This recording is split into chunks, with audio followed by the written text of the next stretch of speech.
What is up, guys? It's Mason once again, and today I'm bringing you another analysis video. Now, I know I haven't done this for a while, but I just thought let me get back into the groove of things. So, I have four analysis videos which I'll be releasing, and we are starting off with this one, which was from the Checkmate COVID Rapid. It was a game played between Joseph Jamena, candidate master Joseph Jamena, and candidate master Thompson Edward. The tournament was this year, and it was after some of the restrictions concerning COVID was eased a bit. So it was an OTB tournament that was played. So let's get into it. We have e4, e5, knight to f3, knight to c6, and bishop to b5, the real pairs, which I've been trying to get in a game, but so far haven't had the chances. But usually after e4, my opponent plays c3, c5. Okay, so we have a6, bishop to a4, knight to f6, and then castles kingside. Now, this is actually theory, and it's actually good. You might think, okay, doesn't white just drop a pawn here? No. If you watch my learning to observe video, we had this exact situation where these moves were played, and in the end, white won a very nicely played game. As you can see, black's structure here is spoiled, and white can develop naturally and just get a very good position against black. So yes, these are some of the lines that can come up in the Ruy Lopez. But black refusing to go for that line, playing the immediate b5. Bishop to b3. You could also play knight to a5 here, but black plays d6. d6, rook to e1, bishop to g4, c3. Now, this is a move made ahead of time. It wasn't really doing anything the time it was made, but the idea behind this is usually in some of these lines, your opponent plays c3, d4, striking in the center. But with the pin on the knight, your opponent can't play d4 because the knight can't move. So you don't really claim hold on the center. So it's a very nice four-side move. And also c3 does something else, which is provide an escape square c2 if ever the knight chooses to chase the bishop. Bishop to e7, d3, opening lines for the knight and the bishop. Castles kingside, h3, bishop to h5, knight b to d2, knight to a5, attacking the bishop. Bishop moves back to c2, and then c5. So in this position, white plays a3. Now, I think a3 was made to discourage black from playing b4 in this position, but actually b4 isn't really a scary move. White's reason for playing knight b to d2 is to transfer the knight over to g3, where it's much better placed and not cramped up. But he slows down by playing a3 here. But you could actually still play knight to f1, aiming for the g3 square. So let's assume black plays b4, which is what white was trying to prevent. After takes, you have knight here, and bishop back, bishop here. And if rook comes in, you literally are fine. You can literally just play this. And I think white is just fine here. So there's no real tension in the system, and white has very good position, very good or very well placed pieces as compared to black. The knight is hanging out here. This bishop is staring at a brick wall. Maybe in the future I'll become good. This other bishop is also bad. So white is positionally better. I think the engine might support this view. Okay, so let's get back into it. So after a3, what happens here? We have knight back, knight to c6, knight to f1, d5, e takes d5, queen takes d5, and then bishop to b3. Now, this position in particular really gave me a hard time trying to figure out what was going on, because you see white sort of moves around with the bishop quite a bit. But how will I put this position? It's basically just fine. It's even. I think there was this point where the engine supported g6 over here. It's some crazy line. I don't think I want to go in with that.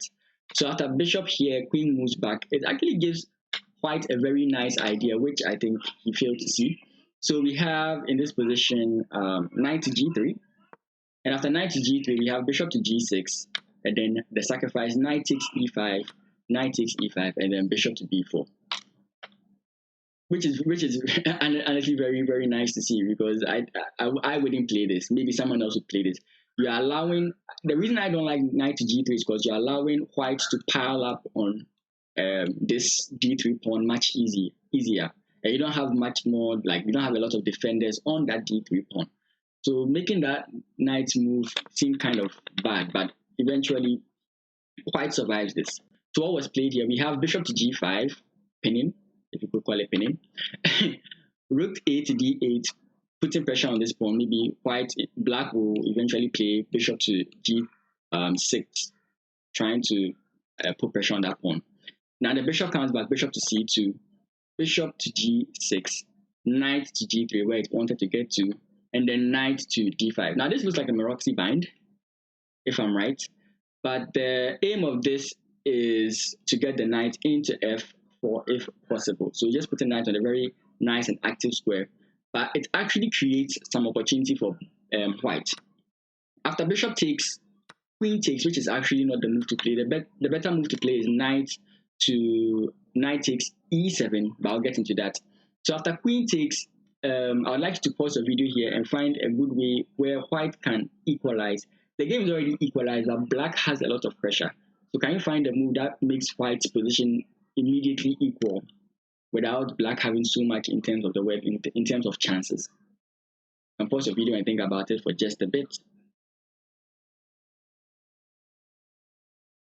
Okay, so the move is d4, striking in the center. You originally wouldn't want to make this move, but considering the placement of the queen, which is the most important part, the queen is now being pinned. The pawn is being pinned to the queen. Because of this position in particular, d4 is the equalizing move. Now to the move I'm talking about here, which is knight takes. After knight takes, we have d4. I analyzed with the same ideas. I didn't try and look for, okay, after this, what's the next best move? I just analyzed it looking at the same ideas that were played in the game. So d4, we have e takes, c takes, knight takes, queen takes d4, and white is better. White has a pawn. White is up a pawn. It's still, you can still draw this position as black is a pawn up, and you can still draw this position as white. But it's, I mean, it depends on your end game knowledge. And you might be thinking, why don't I just play rook takes e7? Well, that's a blunder because you drop another pawn, and this bishop is dropping sometime soon. As you can see, there's pressure on the queen as well. So pick your poison. So let's get back into the actual game. So after this, after these trades, black plays knight to d3, targeting this pawn. And I think this is the only key mistake that white made in the position. He plays bishop to c2, and that gives black chances. Again, with the material on the board, this could still be drawn, but it's not good to be making these mistakes where you drop pawns. So after this position, this is what happens. I think the best move there was just b3. I think b3 is just fine. I don't think there's anything wrong with b3, and you can still place your bishop here. But the problem, another problem, let me just emphasize. Another problem here is after knight takes, bishop takes, pawn takes, you realize that white can never get this rook to the active file or the open file because the knight covers that square. And to assume knight, for example, let's say, where am I in this analysis? Just give me a second. I think I've lost my bearings. Okay, so let's say rook to a2 and then knight to c4. You still can't get into d2 because the knight blocks that square. So you can see it's a very active square for the knight, which gives black more options in their position getting into this. And from here, king to f2, not a very good place to place your king because you put yourself on a pin. Why black controls most of the ideas in this endgame, right? So basically just trying to win material or trade down into a winning endgame if possible. Yeah, but then in this position, white misses a very nice trick. If you can find it, I'll just pause for like 5 seconds. If you can find it, let me know in the comment section down below. So the move is b3. b3 just pushing the pawn, and if your opponent just plays rook takes, then he gets into this very difficult position where now he has to defend the pawn, and then black has a lot of offensive power in this position. So yeah, it was missed by black in this position. I wonder if you saw it.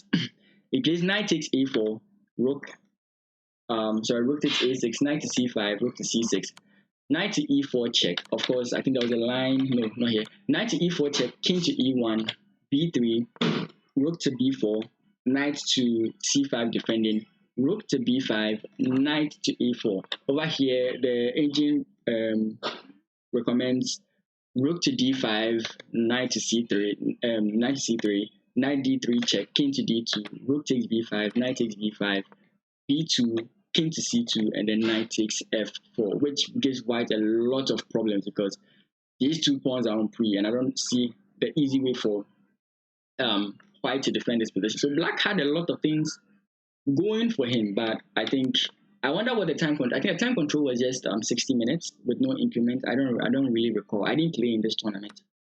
And in this position, so after funny moves here is so after rook to g3, rook takes b3, rook takes g2, check.